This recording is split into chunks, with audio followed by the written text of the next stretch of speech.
Assalamualaikum warahmatullahi wabarakatuh.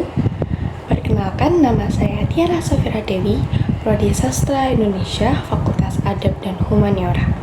Perkenankan saya untuk tugas mata kuliah kemahiran berbahasa Indonesia tentang berbicara. Nah, pemirsa semua, ketika ada waktu luang, kalian mengisi kegiatan apa aja sih?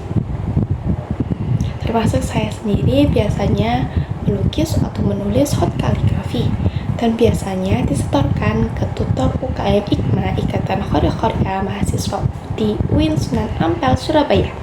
Menurut pengalaman pribadi saya, ketika menulis atau menggores, kita harus memiliki kesabaran yang penuh, ketelatenan dan teliti menulis panjang pendeknya hot.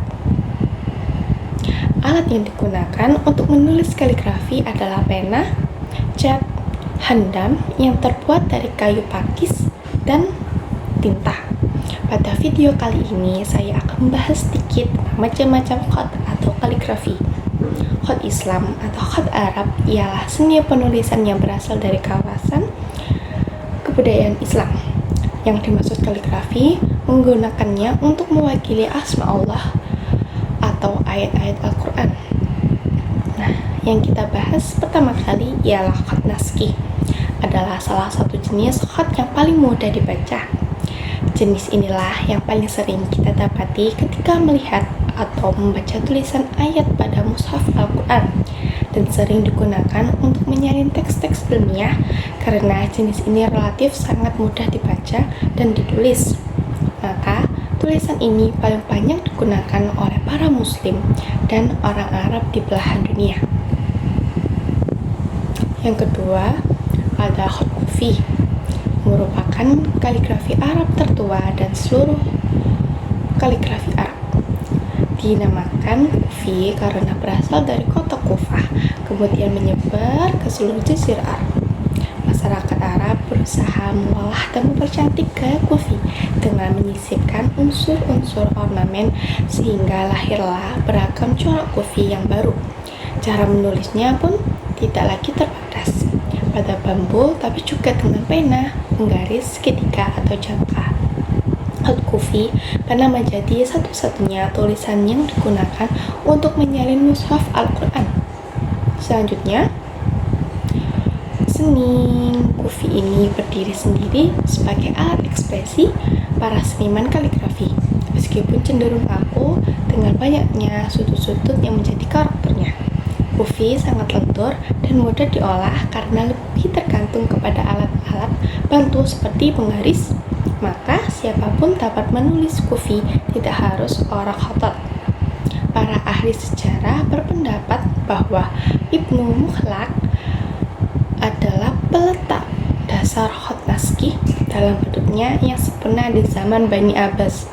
Di zaman kekuasaan Atabeg Ali pada tahun 545 Hijriah, usaha memperindah khat naskih mencapai puncaknya sehingga terkenallah gaya yang disebut naskih Atabegi yang banyak digunakan untuk menyalin mushaf Al-Quran di abad pertengahan Islam dan menggeser posisi khat kufi kuno yang banyak digunakan sebelumnya. Nah, itu yang berhubungan dengan khat naskih.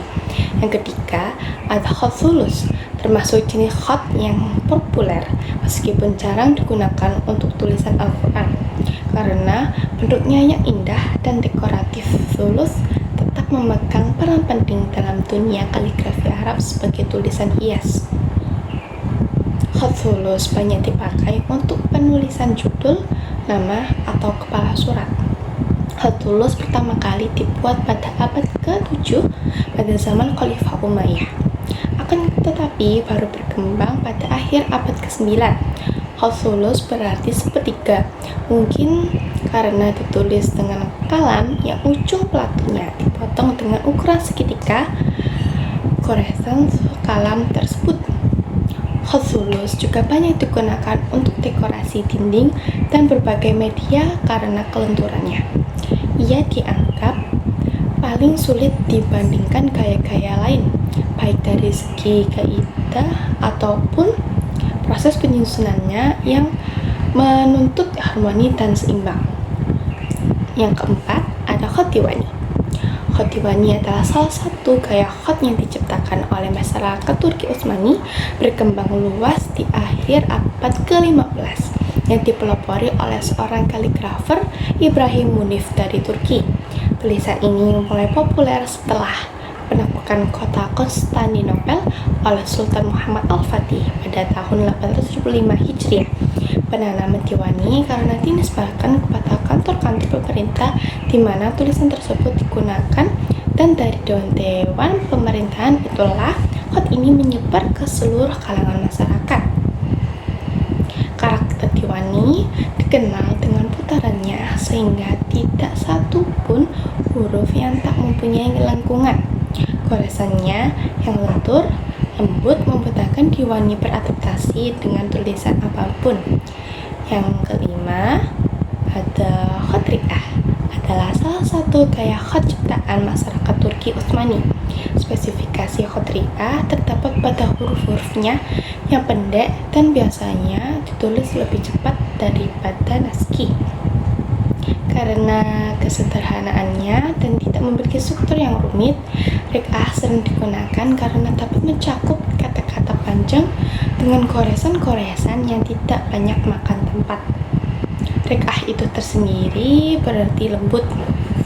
Yang keenam atau yang terakhir ada khat farisi, karena memang pertama kali dikembangkan oleh orang-orang Persia atau orang Iran, sementara talik berarti menggantung dinamai demikian karena gaya tulisan ini terkesan menggantung. Gaya ini disukai oleh orang-orang Arab dan merupakan gaya tulisan kaligrafi asli bagi orang Persia, India, dan Turki. Seorang kaligrafer Persia, Mir Ali Sultan Al-Tabisi, kemudian mengembangkan gaya ini lebih halus dari variasi menjadi taslakik dan katai naqs dan talik.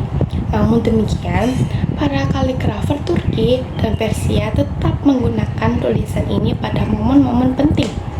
Taklik dan nastalik biasanya digunakan untuk penulisan literatur dan syair-syair tentang kepahlawanan, bukan untuk penulisan mushaf Al-Quran.